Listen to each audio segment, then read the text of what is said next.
Autre événement majeur sur le plan militaire, c'est ce qui se passe sur le terrain de l'Europe et en particulier sur le front de l'Ukraine, avec un changement très important. C'est la première fois depuis juin 2023 que les Ukrainiens récupèrent autant de leur territoire à la faveur, semble-t-il, principalement du blocage de Starlink. Les Russes avaient jusqu'à présent des moyens de contourner la méthode normale de recourir au satellite Starlink.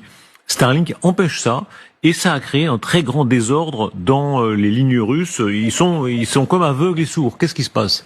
Écoutez, d'abord, on ne peut que s'en féliciter. Alors on imagine que Musk, cette fois-ci, après avoir aidé les Russes, se dit on va arrêter de les aider et on va faciliter l'affaire des Ukrainiens. Pour quelle raison exactement, j'en sais rien. Mais ce qui est assez effrayant dans cette affaire-là, c'est qu'on a un grand chef d'entreprise qui a un effet extrêmement important sur la géopolitique et sur l'avenir des peuples, ce qui est totalement effrayant. Et dans une affaire comme ça, je pense que l'Europe doit prendre ses responsabilités et venir enfin de manière véritablement sérieuse dans l'aide aux Ukrainiens. Je crois qu'il est temps pour l'Europe de comprendre que ça n'est pas une guerre russo-ukrainienne, mais c'est bien une guerre russo-européenne, et que nous devons nous engager maintenant, puisque l'Amérique en tant que telle ne s'engage pas. Là, on a Musk qui n'est pas l'Amérique. Là encore, on comprend à quel point les Américains ont les moyens, comme s'ils avaient une espèce de commutateur, de mettre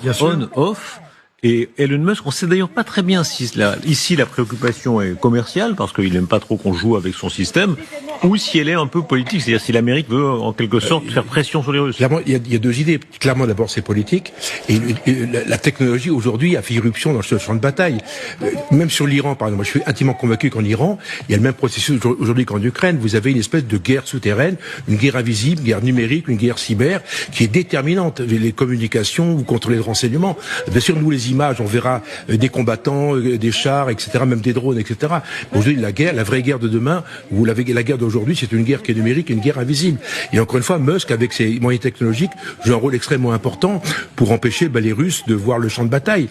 Je note quand même que c'est la première fois depuis 3 ans que les Ukrainiens ont pris 210 km², ce qui est quand même relativement important.